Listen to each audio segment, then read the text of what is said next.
Oi, gente, tudo jóia? É um prazer enorme estar aqui hoje para a gente fazer esse bate-papo da terceira edição do Festival de Cinema Interseções. O festival é uma iniciativa da produtora Cabeça de Vento e conta com o apoio da Lei Aldir Blanc, da Secretaria de Cultura e Turismo do Estado de Minas Gerais e do Governo Federal.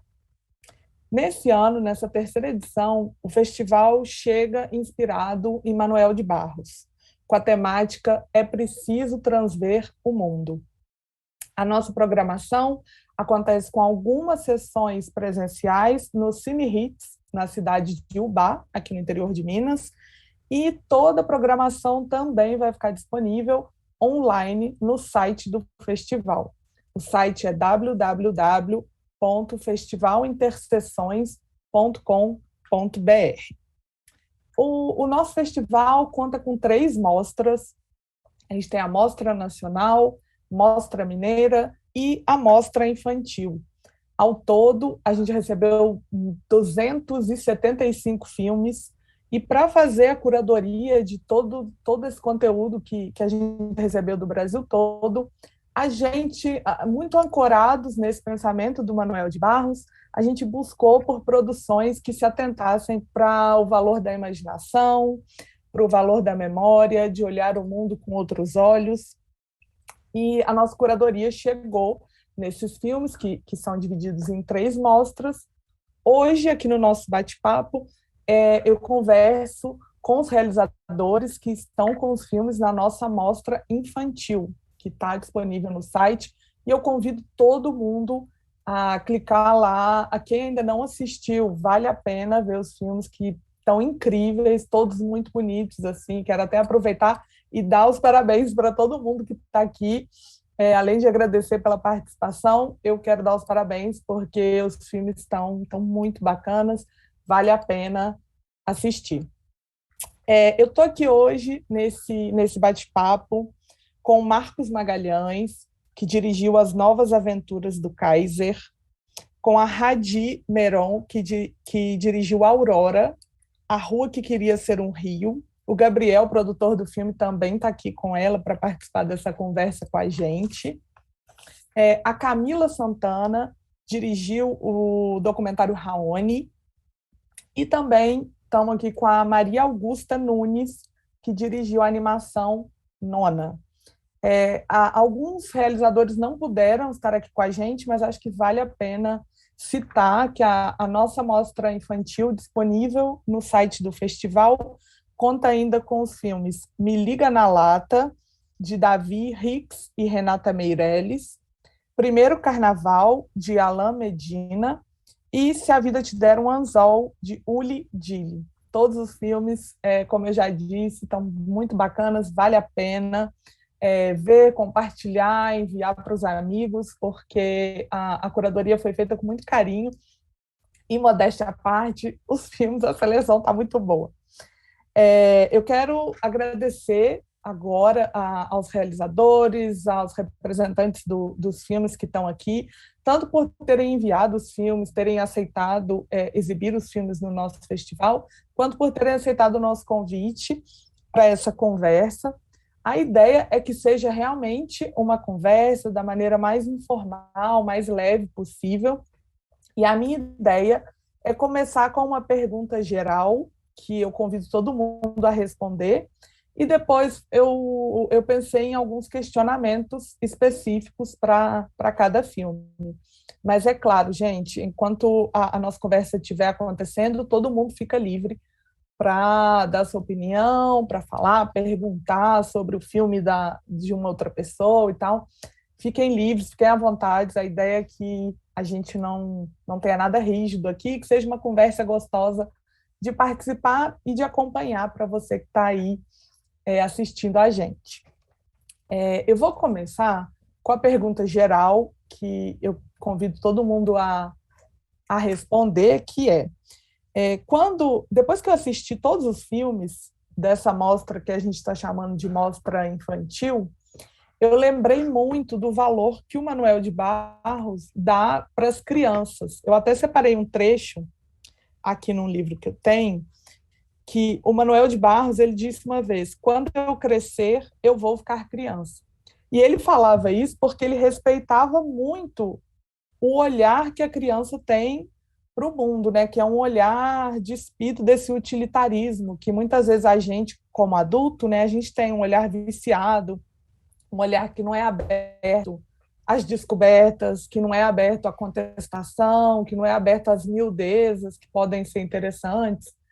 E eu achei muito interessante que acho que todos, acho não, com certeza, todos os filmes de vocês me passaram essa impressão de um respeito muito grande por esse olhar que não necessariamente está numa criança, mas que um adulto deveria buscar sempre, que é um olhar de exploração, de olhar de novo para uma rua, para uma história, para uma pessoa. Então, eu queria perguntar, queria pedir para vocês contarem como que foi fazer esses filmes, realizar esses filmes, tendo esse cuidado e esse respeito por esse olhar de descoberta, esse olhar da criança, que não necessariamente está numa criança, que a gente deve cultivar também, enfim. Queria pedir para vocês falarem dos filmes tendo esse mote aí. Quem quer contar? Posso? É claro. Então, o Nona, né, que é a animação que eu dirigi, era bastante interessante essa pergunta para ele, porque ele é um curta que trata de temas bastante difíceis, assim, né? São temas complexos que às vezes a gente pode pensar, né? Será que, né, esses temas são para criança? Será que eles podem ser absorvidos dessa forma como eu estou passando, né, pelas crianças? Então ele tem essa questão que foi uma questão que eu refleti bastante durante, né, a criação dele e aí colocando a minha visão, eu entendi que, na verdade, a gente não pode subestimar, né, esse olhar da criança e a capacidade de entendimento, né, que elas têm de perceber, né, o mundo. Então, e a importância também de estar trazendo esses temas, né, importantes, né, para elas poderem refletir de forma crítica sobre o mundo também, né. Como ele é um filme que fala, tem uma questão ambiental, né, trabalhada nele, ele é um curta que se passa numa comunidade que está sendo... Vou falar brevemente, tá, para eu poder contextualizar. Que se passa numa comunidade rural que está sofrendo com o uso ostensivo de agrotóxicos, né, e eles estão, né, sofrendo problemas de saúde e a própria, né, e sofrendo de ter problemas com a própria subsistência deles ali, por, né, estarem sendo afetados por agrotóxicos que não vêm deles, mas vêm, né, dos arredores, assim, e acaba afetando a comunidade. E tudo isso é parte do olhar de uma menina, né, da Ana, né, que tem um apego muito profundo, né, pela sua avó, e ele se passa em dois tempos. A gente tem a Ana criança lidando com essa situação e a Ana adulta, né, que se tornou uma cientista que trabalha com questões do meio ambiente, ela é uma engenheira ambiental, e acaba tendo que voltar para esse lugar onde ela vivia com a avó, e aí já está totalmente destruído, né, a gente entra um pouquinho numa coisa até meio distópica, assim, porque o lugar está totalmente arrasado e tóxico, elas voltam já precisando usar roupa de proteção e tudo isso. E ali ela reencontra a casa onde ela viveu com a avó, e quando ela entra, para surpresa dela, a casa está viva, né? Ela está cheia de plantas, então tem essa relação muito profunda com aquilo que a avó deixa, né? E uma mensagem de esperança também, de, né, entender que essas coisas podem ser revertidas, assim. E eu acho que é uma coisa muito com uma herança que a avó deixou, né? Tanto que ela está lutando pelo meio ambiente agora e aquilo que a avó dela deixou dentro da casa ainda persiste, né? Então, aí eu estou dizendo isso porque são questões bastante complexas, assim, né? Mas eu acho que Eu acho que, e agora que a gente está começando a inscrever em festivais, eu estou escrevendo tanto em festivais, né, que são voltados para o público infantil como não, e ele tem entrado em ambos, assim. Né? A gente estava pensando, mas será que vai entrar? Porque assim, a gente a princípio não estava, tipo, a gente está fazendo um filme para criança, isso veio ao longo do processo. E está super funcionando. Eu já tive algumas conversas com um debate com criança que super curtiram, assim, então acho que tá funcionando. Legal, muito legal você falar isso, porque eu estava até conversando com a Rafa, com a Bruna, sobre a curadoria, e a gente estava falando disso, que muitas vezes as pessoas têm uma ideia muito assim, o filme para criança é um filme mais simplista, é um filme raso, e isso não pode ter um pensamento mais errado, né? Porque, enfim, o olhar das crianças tem essa potência, né? E aí, pessoal, chamo vocês a comentarem sobre isso, como foi isso de buscar valorizar esse olhar da criança nas produções de vocês. Eu queria falar agora porque eu acho que a experiência da Aurora conversa muito com a experiência do Nono, assim, no sentido de que a gente também não pensou inicialmente o filme para um público. Na verdade, a gente não partiu do pressuposto que o filme seria para crianças ou para adultos. A gente sabia mais ou menos a história que a gente queria contar, na verdade. A gente queria contar uma história do ponto de vista de uma rua. E isso eu acho tão Manuel de Barros. Eu fiquei muito feliz quando eu vi que o Manuel de Barros era o homenageado, porque essa ideia de trocar de lugar com o espaço, né, de sentir a história como uma rua, como um rio, de conversar com o ambiente, assim, é muito Manuel de Barros e ao mesmo tempo também é uma experiência da infância, né, se colocar no lugar das coisas, né, experimentar, sentir junto com objetos que depois a gente tira a vida deles, né. Então, ver sentimento numa planta, ver sentimento num brinquedo, ver sentimento na rua. Então, eu acho que conversa muito com essa experiência e também foi muito, assim, tá sendo uma experiência muito, muito gostosa ver como ele tá circulando em festivais de cinema infantil, porque como não era inicialmente planejado, a gente também ficava com muito medo, assim, de como ele seria recebido, porque não é um filme, enfim, não é um filme que grita em cinema infantil, assim, ele é complexo, tem todo um, tem várias camadas, assim, a gente ficava pensando, putz, será que as crianças vão se divertir assistindo? E, para nossa surpresa, assim, ele tem sido super bem recebido, inclusive em Florianópolis a gente recebeu um prêmio do júri infantil, e foi muito gostoso assistir as meninas entregando o prêmio, a gente ficou, nossa, eu chorei de emoção, porque a gente tinha tanto medo do filme não chegar, sabe? Então, tem sido muito gostoso, assim, perceber que é isso, não existe essa fronteira clara que as pessoas às vezes ficam forçando até de tipo assim, isso aqui é para criança, isso aqui é para adulto, isso aqui é muito difícil, isso aqui é muito fácil. Não, existe uma linguagem e ela pode ser usada e pode ser aprendida de diversas formas, assim. Então, acho que é isso. A gente, com a Aurora em particular, a gente teve assim, quando a gente estava pensando no filme, havia essa ideia de que personagens encarnariam a rua ao longo da história. Então, a gente tem a Indiazinha na primeira fase, a gente tem uma menina também nos anos 40, então também tem um pouco isso, assim, são sempre personagens... Tem duas crianças e são sempre personagens femininas também. Então também tem um pouco isso de a gente tentar trazer quem é que tem esses olhos sensíveis para ver e conversar com a história da rua, né? Então, teve também um pouco esse cuidado. Mas é isso. Aproveitando também para agradecer o convite para participar da conversa. É uma honra estar aqui com realizadores que eu já admiro, que eu já conhecia de outros festivais, inclusive. Então, estou muito feliz de estar aqui. Valeu, pessoal. Obrigada. Acho que eu vou pegar o gancho aí. Também estou muito feliz de estar aqui com vocês, gente. É uma oportunidade até de conhecer mais sobre o processo dos filmes e conhecer mais sobre, enfim, sobre os filmes em si também. E aí queria agradecer o festival por essa oportunidade, inclusive, e dizer que tanto o Nona como a Aurora, eles me despertam mais para uma questão que a gente tem visto as crianças ao redor do mundo todo, né, marchando e falando sobre isso. Acho que nas últimas semanas também apareceu bastante. E isso me lembra também um pouco, até isso, da minha infância, assim, o quanto essas pautas eram caras pra gente, porque é isso, é o nosso mundo, né? É o nosso presente, o presente das crianças e o nosso também.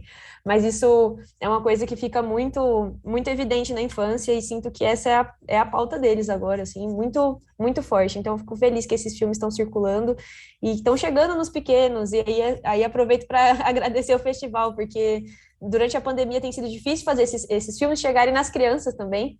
E vocês têm promovido isso, acho muito importante. E aí, sobre o meu curtinha, que é o Raoni, que é um documentário que foi produzido agora na pandemia, eu acho que, pensando nisso do olhar e tudo mais, eu acho muito interessante esse olhar da criança transgressora, assim, transgressora daquilo que a gente entende como padrão, como norma, como aquilo que é assim porque sempre foi assim.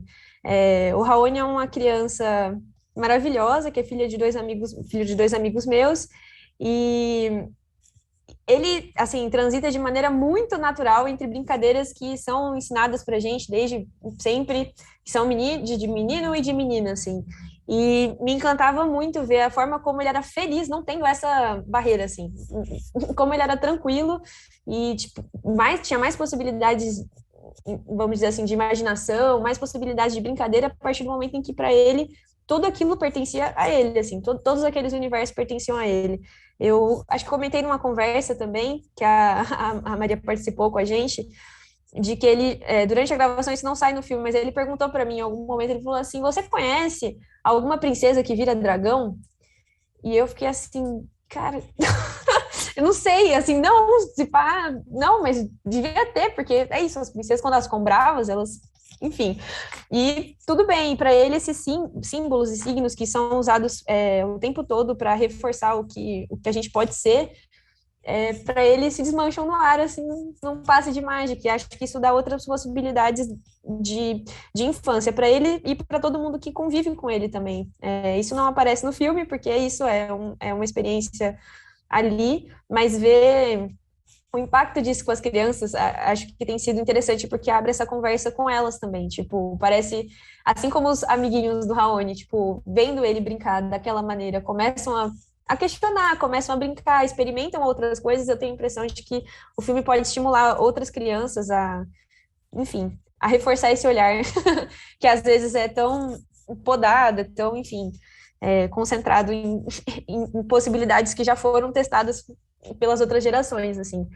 E acho que é isso, assim, eu estou muito feliz de ouvir isso e de ir pensando sobre esse olhar, assim, acho que também esses filmes, no geral, que estão na mostra, eles convidam a gente a, a voltar a ter esse olhar, assim, a não entender o que é normal como normal, de fato, e pensar sobre isso, sobre presente, futuro. Por isso estou feliz de estar aqui nesse meio, assim, mas vamos continuar a conversa, foi só para a gente começar. Legal, obrigada. Bom, sobrou eu, né? Então, eu também, poxa, quero agradecer. Eu acho que está sendo uma experiência assim, incrível, esse novo modo de compartilhar, né, as obras e encontrar as pessoas assim tão fácil, né? E a gente tem pelo menos um começo de conversa aqui no digital, mas a gente já tem o histórico feito e quando tudo voltar a ter os festivais na telona, né, a gente vai continuar alimentado, né? Então, esse aqui é o primeiro debate que eu participo, né? O filme já passou em outros festivais, ganhou prêmios, mas não tinha tido essa oportunidade de conversar né, com o festival e com os colegas, né? As colegas. E assim, eu fiz vários filmes, mas só um curta que eu fiz, eu disse assim, esse filme é para criança. Eu vou fazer ele para as crianças e na dedicatória eu coloquei o nome de todos os filhos das pessoas que trabalharam e tal, e deu uma lista enorme, porque eu queria oferecer para as crianças que eu conhecia, né? Esse filme foi Tem Boi no Trilho, que foi em 1986, muito tempo atrás. Eu me lembro que ele foi selecionado no Festival do Rio e eu fui lá apresentar o filme e eu falei assim, eu dedico esse filme, eu fiz esse gesto assim, a todas as crianças da plateia. E aí ninguém reagiu, né? Aí depois alguém veio me falar, por que você fez assim, todas as crianças? Não, a sessão de noite não tinha criança nenhuma. Falei, gente, as crianças que existem em vocês, eu não precisava ser tão óbvio, né? Mas isso aí mostra que realmente existe essa mentalidade ainda de que um determinado filme é só para adultos e outro é só para crianças, né? E, mas eu não direciono assim. Então, o filme do Kaiser, ele foi feito, os personagens são adolescentes, né? Eles estão descobrindo a vida, descobrindo as aventuras de ir na Biblioteca Nacional sozinhos e pesquisar uma coisa que eles não conseguiram encontrar na internet, né? E então, assim, a gente escreveu nos festivais sem especificar, não é infantil nem para adulto, eu acho. E quando ele nasceu, a ideia, vocês vão ficar pasmos, assim, que ele tem, foi em 1997, que eu e um amigo, o roteirista da história original, o Hugo Moss, a gente sentado assim, tomando um chopp, e a gente falou, ele falou assim, tem projetos culturais. Ele falou assim, eu tenho uma amiga que está trabalhando na cervejaria Kaiser, que tinha acabado de ser lançada, e talvez ela consiga um patrocínio para um filme que a gente queira fazer. Aí eu falei, olha, tem um primeiro filme de animação brasileiro chamado O Kaiser, então talvez funcione, mas como nem eu nem ele éramos bons de marketing, né? A gente não conseguiu patrocínio nenhum. A gente conseguiu um edital que, assim, o filme era muito ambicioso, eu queria fazer os personagens ao vivo.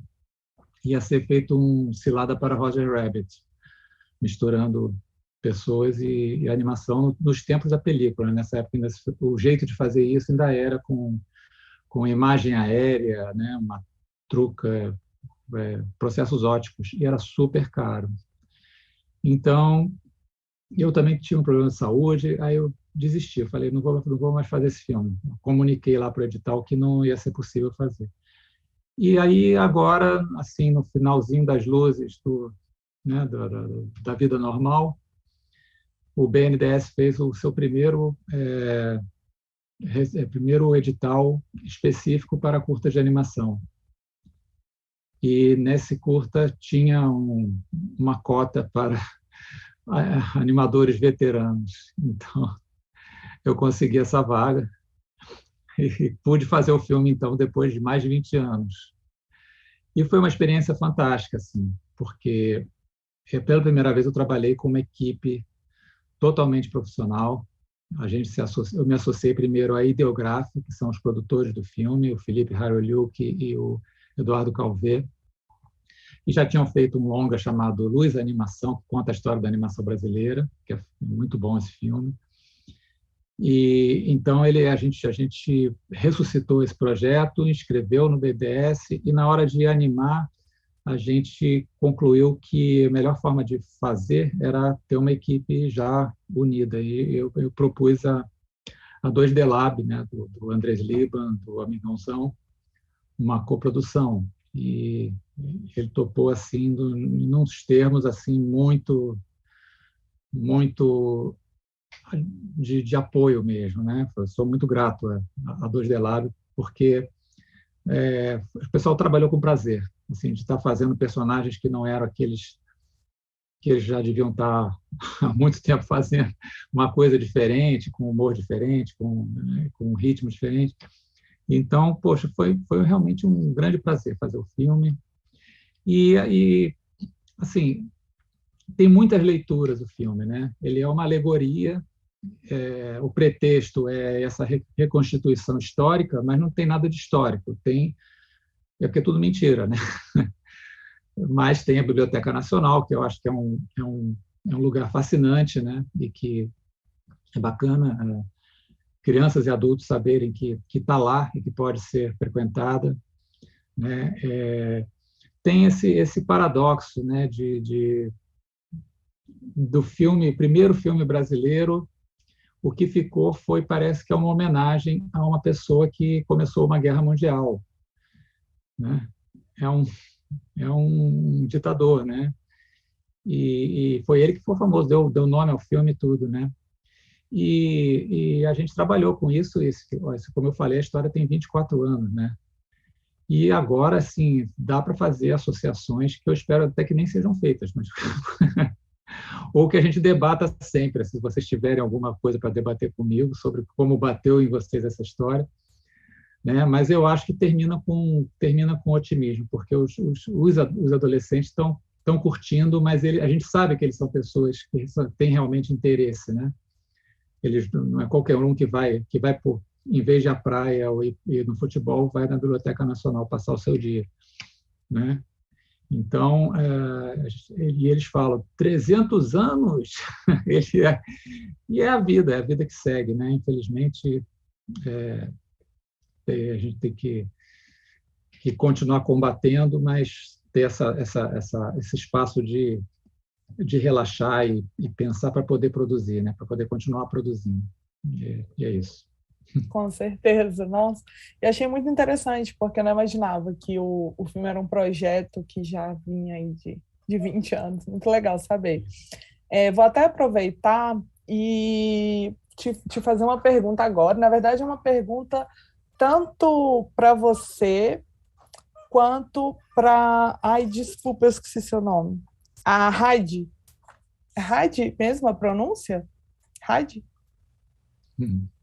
Para você, Marcos, e para a Heidi, que dirigiu a Aurora. Heidi, você está aqui ainda? Não estou vendo ela aqui. Está aqui. Eu estou aqui. Estou aqui. É assim mesmo que fala meu nome. Então tá bom. Quero fazer uma pergunta para vocês dois, gente. Porque eu senti que os filmes de vocês têm uma semelhança interessante, mesmo que o Kaiser não seja um filme que, claro, ele não está ali retratando a história, mas ele parte de um fato histórico, né, que é essa primeira animação feita no Brasil, mas que se perdeu, então hoje em dia a gente não consegue assistir, a gente não sabe exatamente como foi que aconteceu com esse filme.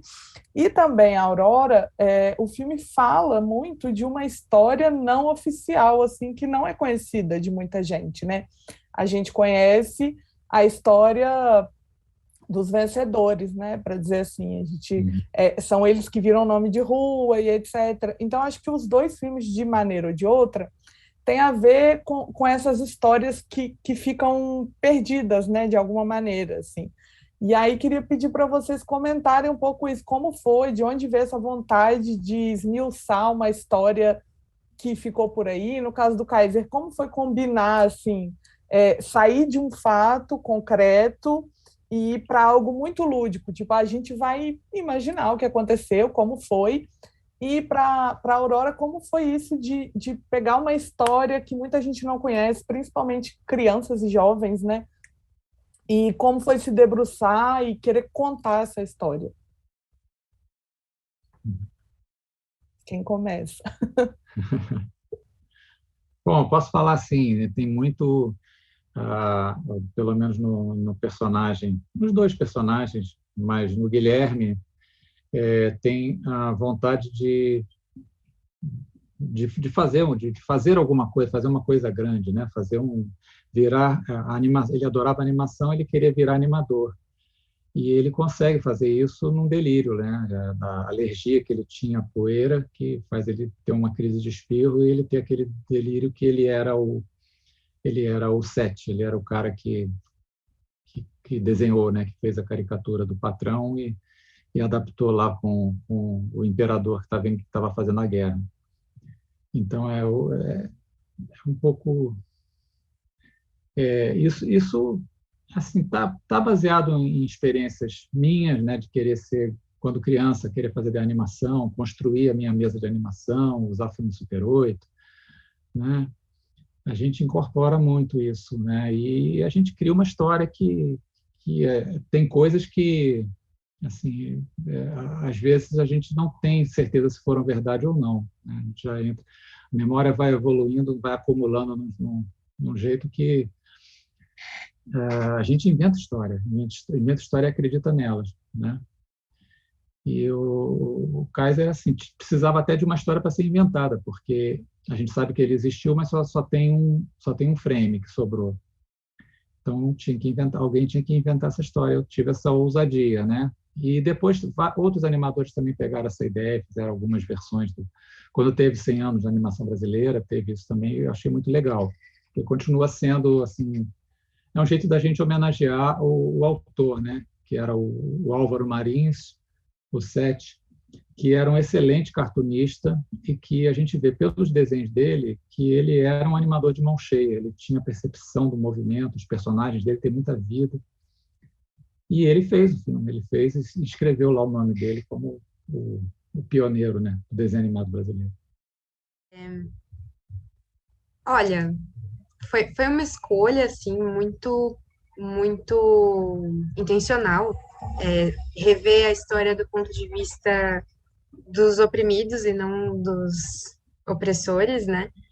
Então, a gente queria, assim, era parte da nossa proposta, mostrar um pouco da São Paulo, da história de São Paulo que a gente não vê, assim.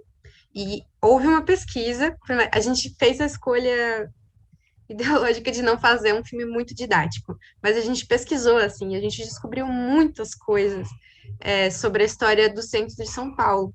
Um exemplo interessante é que a Rua Aurora, o nome original dela era Rua São Elesbão. E São Elesbão é um dos poucos santos católicos que são negros e africanos. São Elesbão, inclusive, é da Etiópia, é um santo etíope, assim como Santa Efigênia. Santa Efigênia permaneceu ali no centro. A gente tem a igrejinha de Santa Efigênia ali no final da rua... tem a Santa Efigênia, né, gente? Todo mundo conhece a Santa Efigênia. A Aurora é uma das paralelas. E originalmente ela chamava São Elesbão, o que é um sinal de que havia uma grande concentração de pessoas negras ex-escravizadas naquela região, que foram expulsas dali conforme a nova república começou, e começou essa intenção de transformar São Paulo em uma nova Paris, que era a cidade da época, né? E aí a gente tenta mostrar isso um pouco subjetivamente, né, no momento em que as mãos chegam e destroem as casas, que é o momento em que a Rua Aurora deixa de ser Rua São Elesbão, que é um santo, inclusive, que tem uma imagem muito forte, gente, depois pesquisa a imagem de São Elesbão, é muito poderosa, é um homem negro com uma coroa de rei, com uma espada, assim, tipo um santo guerreiro, e se torna a Rua Aurora, que é em homenagem à Batalha do Paraguai, né? Então, todas as ruas daquela região ganharam nomes em homenagem à Guerra do Paraguai, e aquelas populações foram expulsas dali. E a história delas foi apagada da história do centro de São Paulo, né? Então, a gente tende a ver... A história foi completamente reescrita de acordo com as intenções dessa ideia de progresso que é um progresso branco, que é um progresso que não reconhece os povos originários, enfim. Então, foi bem intencional. E eu ia comentar uma coisa curiosa que eu só me dei conta agora, que nos anos 80, a gente colocou um gatinho no muro, que era para fazer referência ao curta do Marcos Magalhães, que está aqui, porque uma das nossas intenções, cada sequência do curta aborda um momento histórico, e cada sequência do curta também trabalha com uma técnica diferente.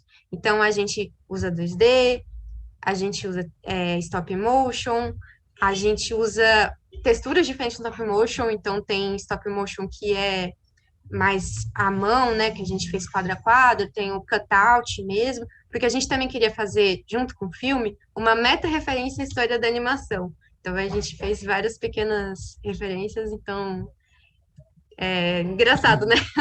O mundo Obrigado pela homenagem. Pode, eu fico muito honrada de estar aqui com você agora, que doideira. Eu vou contar para todos os meus amigos depois. Então é isso, gente. Eu acho que é bem intencional e é bem necessário que a gente reveja a história, né? É uma das coisas que eu tô achando legal quando as pessoas assistem um curta, é que ele termina sensibilizando um pouco o olhar para o centro de São Paulo, assim, para quem mora aqui em São Paulo, a galera depois vem perguntar, assim, e a gente descobriu várias coisas. São Elesbão foi só um exemplo. A gente descobriu que Mário de Andrade nasceu na Rua Aurora. A gente descobriu que o samba samba do... Caramba, eu esqueci o nome. Do samba do Ernesto, Dona Irã Barbosa? o Adoniran Barbosa, ele escreveu aquela música sobre o barracão que cai. Uma música muito famosa e muito importante. Ele escreveu sobre a Rua Aurora, porque ele morava na Rua Aurora na época. Eu vou me lembrar até o fim da conversa e vou citar por uma questão de honra. Mas eu espero, enfim, ter respondido mais ou menos. Respondeu super bem. E é interessante você ter comentado, porque foi uma coisa que eu anotei aqui quando eu estava vendo o curta, que eu achei muito interessante essa coisa de quando as mãos, né, derrubam as casas, a gente vê aqueles punhos derrubando as casas, vocês usaram mãos brancas, né, assim, intencionalmente. São as minhas. Jura? Não, eu fiz questão, porque também tem toda uma catarse de destruir coisas, né, que... Sim. Eu achei muito legal, o filme realmente tem muitas camadas e não fala de muita coisa de maneira realmente que não é muito didática e, enfim, incrível, eu adorei. E obrigada pela sua resposta. Quero até pegar um gancho na resposta da Heidi, que foi bem sobre essa importância desse caráter político do filme, e eu quero fazer uma pergunta para a Camila.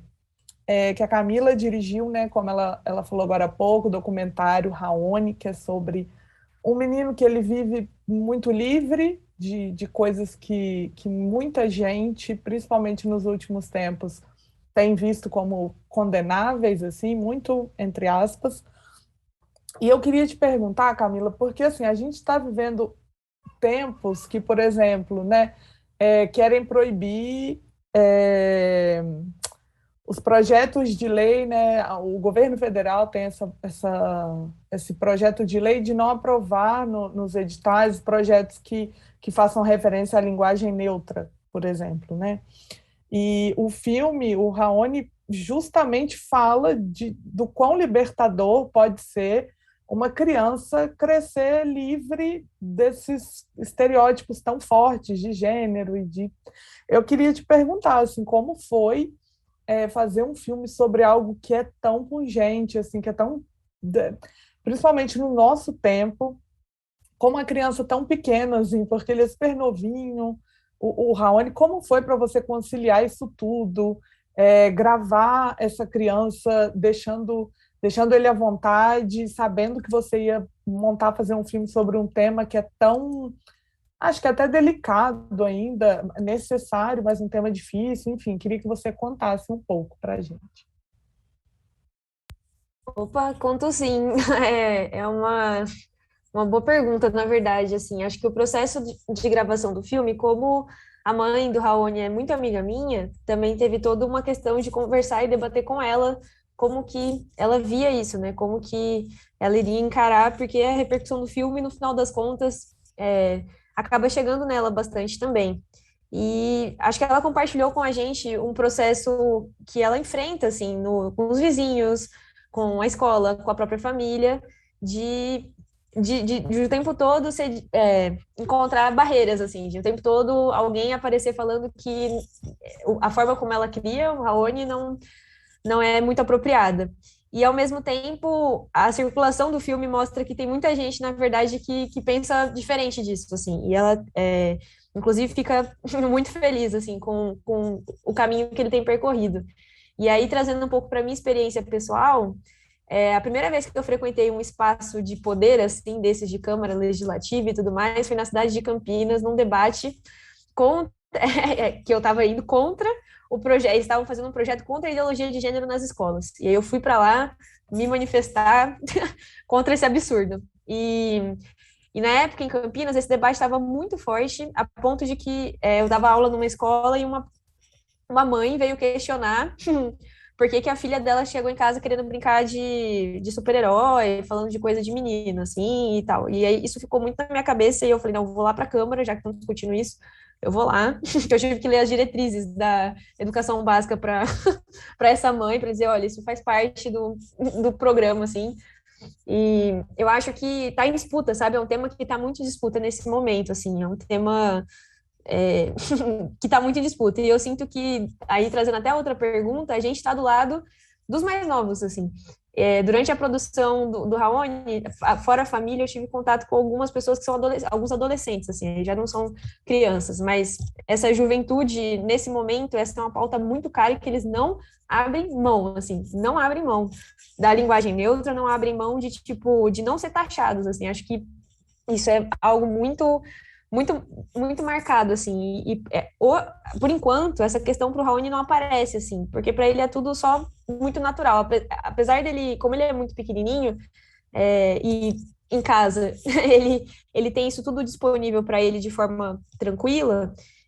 Ele acha que ele está percebendo aos poucos essas contradições assim, é, muito aos poucos, mas ao mesmo tempo, a maneira como o filme circula nesse momento que o Brasil tá, é, não sei, é inevitável ver esse embate, né, desses lados, assim, mas eu sinto que a gente tá do lado bom, a gente tá comprando essa boa batalha com eles, assim, e acho que o filme faz isso de um jeito também que eu acho interessante. Uma tia minha que é muito religiosa e ainda é muito pautada por alguns estereótipos de gênero, assim, ela viu de uma maneira tão doce, tão tranquila, que ela pensou, será que é realmente um problema?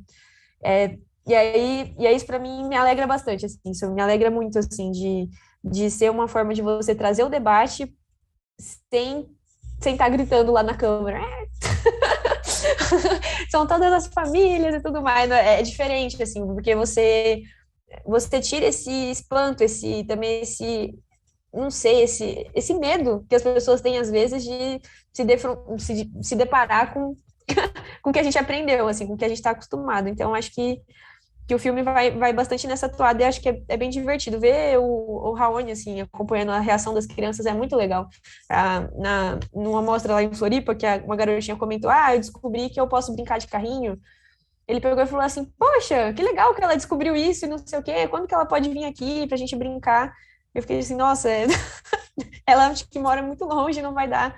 Mas são coisas assim, sabe, na chave da brincadeira e tá tudo bem. Tipo, ele não entendeu, não sei se ele entendeu muito bem por que ela descobriu que poderia brincar de carrinho ou por que ela achou isso legal, mas é isso, vamos brincar junto e tá tudo bem. Mas é isso. Legal, legal, obrigada, Camila. Eu acho que, de maneira geral, todos os filmes de vocês são ótimos disparadores de conversa, né? São ótimos pontos de partida para conversas muito interessantes e muitas vezes conversas que não são necessariamente fáceis com pessoas que não estão muito ali querendo dialogar. Acho que filmes como esse são ótimos para começar conversas. E eu quero aproveitar e fazer uma pergunta agora para a Maria Augusta, que dirigiu o Nona, que eu adorei, eu me identifiquei muito com o filme, porque nessa pandemia eu tenho descoberto assim, a minha relação com a minha avó, assim, que eu morava em São Paulo, vim passar a pandemia aqui em Minas, e eu tenho percebido o quanto é forte essa coisa essa ligação assim, né, entre mulheres da mesma família, é fortíssima. Cada dia eu descubro algo novo assim, com a minha avó e sobre a minha casa, sobre mim. E eu queria te perguntar, porque isso é algo, é um tema universal, mas é muito íntimo, né? Muito assim, do dentro de casa de um legado de família. E você conseguiu combinar isso muito bem com um tema muito político, muito social, que é o uso de agrotóxicos, o desrespeito às comunidades rurais. Eu quero te perguntar como que foi para dosar e conseguir fazer um filme que fala tanto de um aspecto ali muito de família, de duas mulheres ligadas demais, e até uma questão tão ampla e tão social como essa, sabe? Então, o Nona, o roteiro, ele não é meu. Eu entrei depois como corroteirista. O roteiro é da Anne Salles.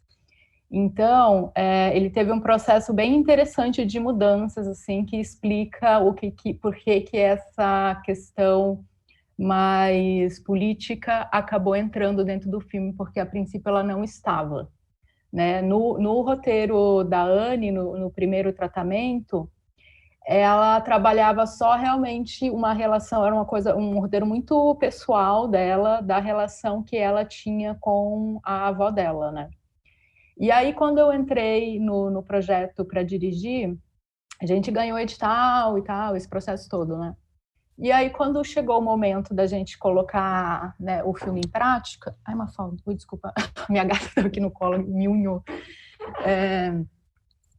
Veio a eleição do Bolsonaro, e aí a gente começou a olhar um pouco diferente para aquele ambiente onde o filme estava se passando. Porque eu comecei a ver essas reportagens e esses dados da quantidade absurda de agrotóxicos que estavam sendo liberados, inclusive vários que são, né, proibidos na União Europeia, nos Estados Unidos, e estava vindo tudo para cá, e era um número absurdo, assim. Aí eu falei para a Anne, Anne, olha só, esse lugar onde essa história está se passando, daqui a um tempo talvez não exista mais, assim. Eu falei, o que tu acha da gente inserir mais uma camada nessa história e trazer essa questão, né, ambiental do uso excessivo de agrotóxicos para a história e, né, ver como é que isso casa com a história que tu já tem, né? E aí foi daí que surgiu. Aí foi um trabalho de nós duas, retrabalhando o roteiro para conseguir, né, dosar isso, assim. Porque eu também tinha bastante preocupação em não sair muito, né, da história que a Anne tinha criado, porque era uma história muito, muito pessoal dela, né, dessa ligação que ela tinha com a avó. Mas ela também é uma roteirista super aberta, assim, né? Então a gente conseguiu inserir, eu acho que esse tema político, e sem perder a essência que ela tinha no roteiro, porque a premissa e a essência continua lá, que é essa, né, conexão com a avó e a herança que né, esse legado que se deixa, assim, que é o que já estava no roteiro dela. E eu acho que veio super calhar porque ele acabou, essa camada política está sendo super importante também para estar sendo pautada, assim. Acho que ela teve essa visão também, e aí a gente conseguiu, né, fazer essa mistura ali. Legal. Obrigada, Maria. Super interessante saber isso, que primeiro o roteiro tinha uma carinha e foi encaminhando assim para outro lugar e ficou muito legal. Gente, agora eu queria fazer mais uma pergunta aberta para todo mundo, que é sobre a importância da formação de público, né, para o audiovisual, assim. A importância da gente ter pessoas que gostem de assistir filmes, que gostem de ver animações brasileiras, que gostem de ver filmes infantis feitos por aqui. E eu acho assim, né, os festivais de cinema são muito uma tentativa disso, né, da gente tentar criar público e fortalecer nas crianças, nos jovens, nas crianças que habitam os adultos, essa vontade, esse apreço pelo cinema, né? E aí eu queria ver como que vocês enxergam esse papel ativo de vocês hoje como realizadores nessa busca por formação de público. Como vocês acham que o filme de vocês pode trabalhar para isso de alguma maneira? Enfim, deixo aberto para quem quiser comentar sobre isso. Acho que eu tenho um comentário, porque eu sou cria de festival, assim. Eu não me interessaria, eu ativamente não estaria no lugar que eu estou agora na minha vida se eu não tivesse ido no Animamundi com 13 anos, sabe? Foi muito importante para mim querer fazer animação. Eu sei lá, comecei no Animamundi religiosamente todo ano, depois eu procurei curso de animação, fui fazer curso de animação, me meti como roteirista, trabalhei na televisão, trabalhei em série, e nada disso teria acontecido se eu não tivesse sido sensibilizada por esses festivais, assim. Então, para mim foi muito importante, inclusive é muito triste que, enfim, a gente está num momento em que festivais estão muito fragilizados pela ausência de patrocínio, inclusive o Animamundi não aconteceu esse ano, né? Esperamos que role, que volte em próximos anos, mas o que eu posso dizer é que, para além de sensibilizar o público espectador, alimenta novas gerações de produtores, assim. E sem isso, sem esse oxigênio que só pode existir em ambientes tão amplos como festivais, né, que não é uma televisão que também está muito pautada pelo comercial e às vezes não tem espaço para o oxigênio que é você trazer as ideias novas, as ideias que só pode existir onde existe espaço para que elas existam sem que necessariamente venda alguma coisa com aquelas ideias.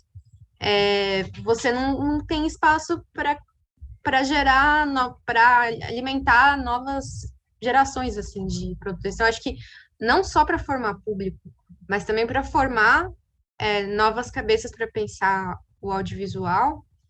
E em relação à Aurora, uma coisa que a gente está muito feliz porque estão rolando algumas projeções presenciais e alguns meses atrás a gente se deparou com um vídeo de crianças assistindo a Aurora no FICASC, em Santa Catarina.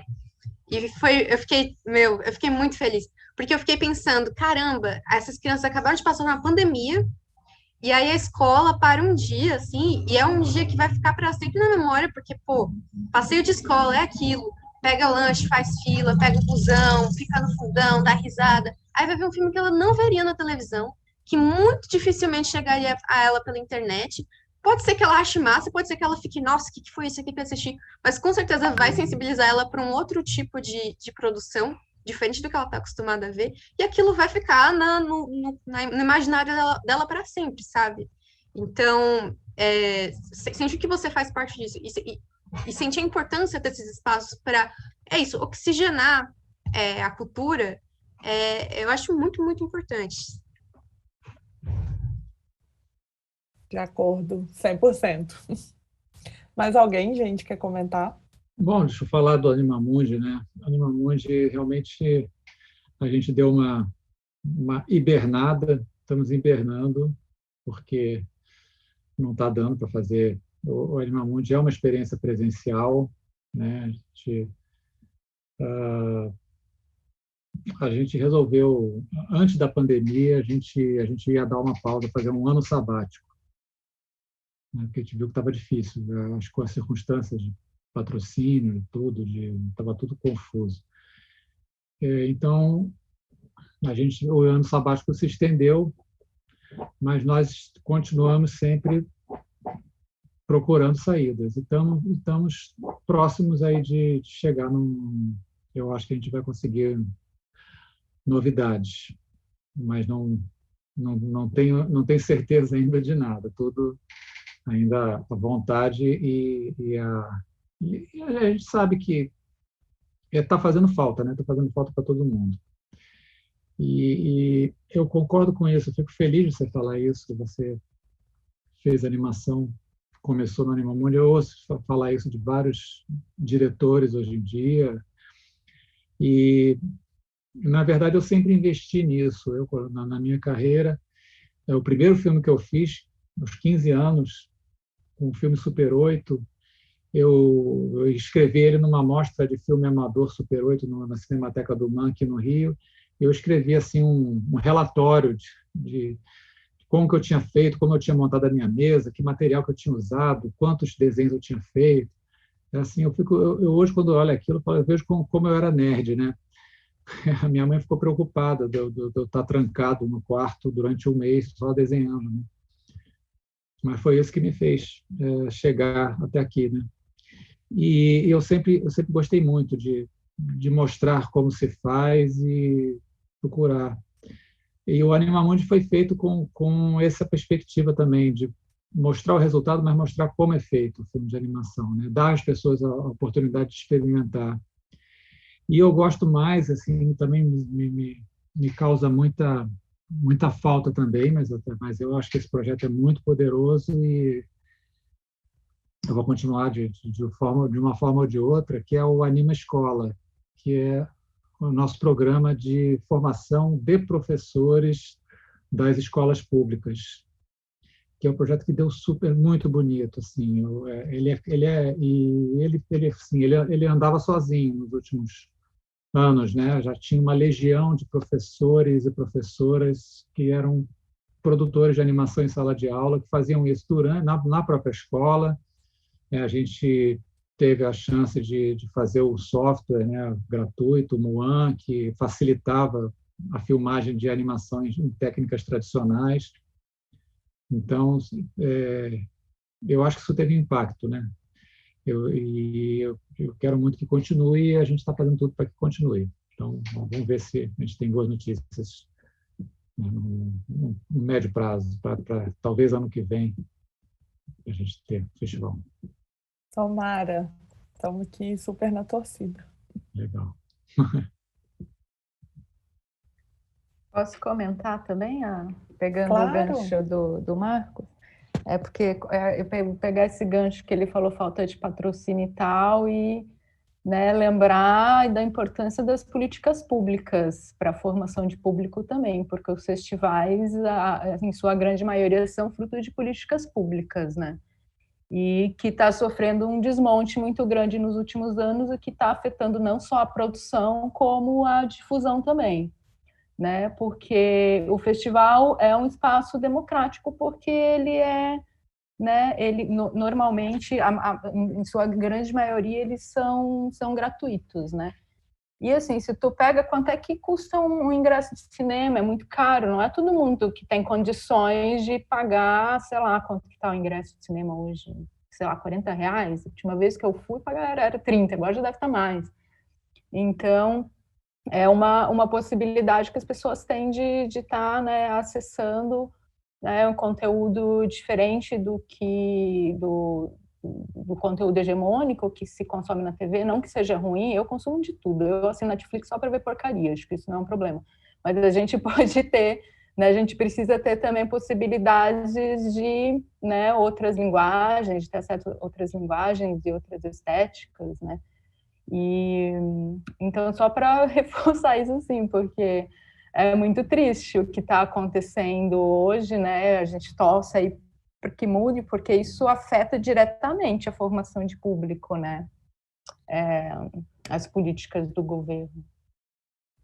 Sim, sim, com certeza. E eu me identifiquei muito com tudo que vocês falaram, principalmente porque eu também, quando era criança, eu era uma criança louca por cinema, assim, mas vivia numa cidade que não tinha cinema, né?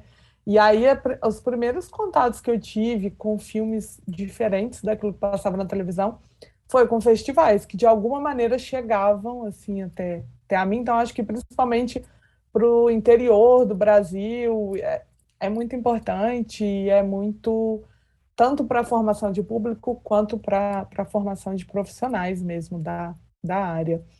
Mais alguém quer comentar alguma coisa, gente, sobre esse tema? Vou fazer só um comentário rapidinho que me ocorreu aqui sobre políticas públicas, que a gente tem aquela lei também, a 13.005 ou 6, que é aquela lei que fala sobre a exibição de filmes nacionais nas escolas, uma vez por mês e tudo mais.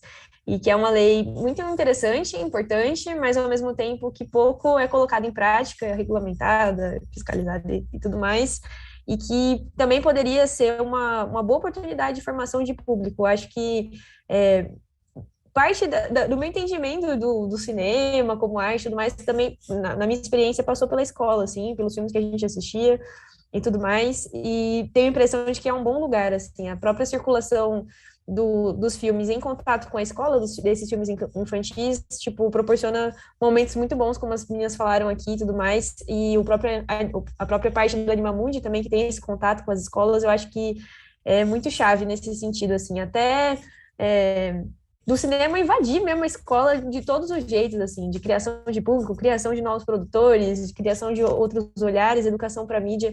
Eu penso que políticas públicas nesse sentido são mais do que bem-vindas, assim, e que a gente precisa brigar por isso. Sim, com certeza. Gente, nosso papo tá uma delícia, a conversa tá boa, como a gente diz aqui em Minas, né? A conversa tá boa demais. Mas deu nosso tempo, a nossa hora, eu vou encerrando a nossa conversa. E eu quero agradecer demais a vocês, tanto por terem dada essa oportunidade da gente exibir os filmes de vocês, que são todos muito bonitos, muito divertidos e muito profundos, de uma maneira muito especial, assim, de uma maneira, acho que bem parecida com o que o Manuel de Barros fala da criança, assim, que esse olhar despreocupado, mas que ao mesmo tempo está ali cheio de significados, sem muita pretensão, mas falando sobre coisas muito importantes. Enfim, muito obrigada. Muito obrigada por estarem aqui nessa conversa. Foi ótimo falar sobre os filmes com vocês, assim, dá vontade de seguir falando por um tempão. E quero convidar todo mundo que assistir essa conversa para entrar no nosso site. A programação toda está disponível no site, 100% online, gratuita, www.festivalinterseções.com.br. Além das mostras, além dessa conversa, a gente também tem um programa educativo que foi pensado para a escola, para a gente exibir os filmes nas escolas. No site dá para encontrar tudo sobre isso, nas nossas redes sociais, a gente está no Instagram, Festival Interseções.